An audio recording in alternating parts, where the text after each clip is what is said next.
Good evening, Mr. President, to all the board members, and to Dr. Epps and his staff. I first want to congratulate the newly elected board members. And you, Mr. Waterman, you have a difficult job in front of you, I know from experience, because I've sat in that same chair. I come here tonight because I sit here, stand here, as well as sat here, and I think back to 1987 to 1989.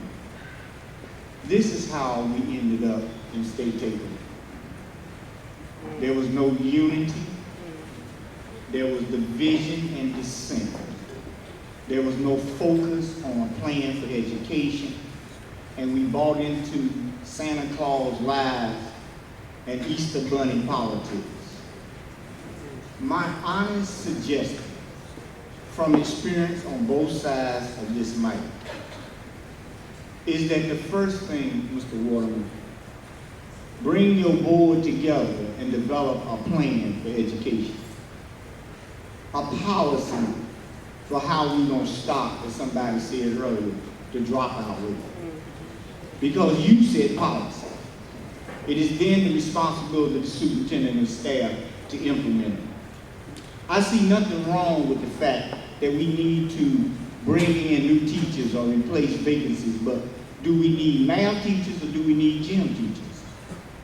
You have that responsibility to assess that. Can our children learn algebra by the 6th grade? Yes, they can, but then we need to revamp the curriculum. You set that kind of policy.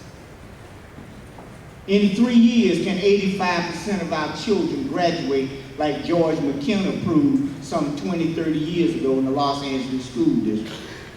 Or like Jaime Escalante proved some 20 or 30 years ago? Because what I've heard out there and what I've heard tonight seriously scares me. Because all of this is not about children. The NAACP raised a very valid question. It's bigger than a report. Where is the affirmative action policy? Exactly. Forget all the data. The data means nothing without a plan and a policy. I know it. I've been on both sides of this mic. And I can honestly say, education is not an idea for me. Because even before I sat on that board, I could articulate things about curriculum and instruction. There needs to be a policy to what we do with failing teachers. Because we should be able to say that if you're a 3rd grade teacher, what did the 4th grade teacher have to do? If you were a 7th grade teacher, what did the 8th grade teacher have to do? And we should have a policy that says at least 85% of all children are on grade level when they leave every grade, or else you in trouble. And the principal schooled 85% of those. And I'm telling you what was raised before I sat on that board, after I got on that board, and since I've been off that board, and particularly while I was president of the NAACP. We have got to stop this madness. I know all of you have good hearts, but the Band-Aid programs will not get it. And the reason I purposely raise people like George McKenna, Jaime Escalante, it has been proven that we can be as excellent as Princeton.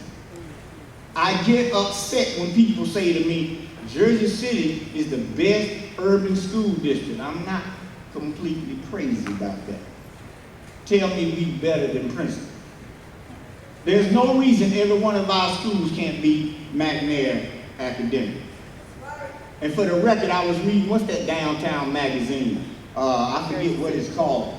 But I had one problem with them talking about McNair. They didn't cite the fact that there's a black astronaut who graduated from a black college who earned a PhD in astrophysics. That's why we named that school Dr. Ronald E. McNair High School. I applaud all of you. I know most of you.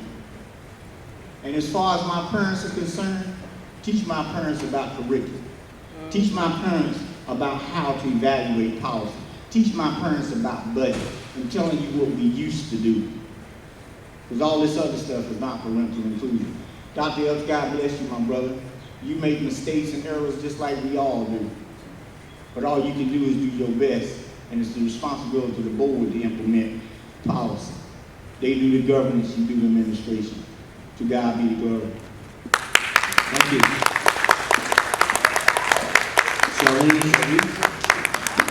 Charlene Sharif.